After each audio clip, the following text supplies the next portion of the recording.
درود بر دوستان گرامی، وقت همگی بخیر. به پادکست شگفتی ناشناختنی خوش آمدید.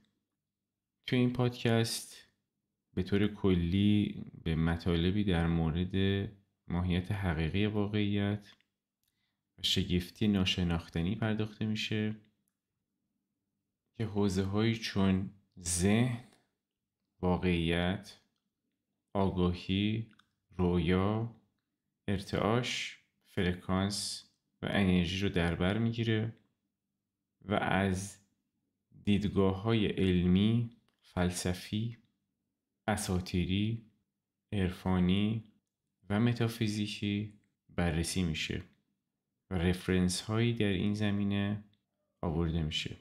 امیدوارم که پادکست خوبی باشه و مورد استفاده دوستان واقع بشه. شاد و سلامت باشید.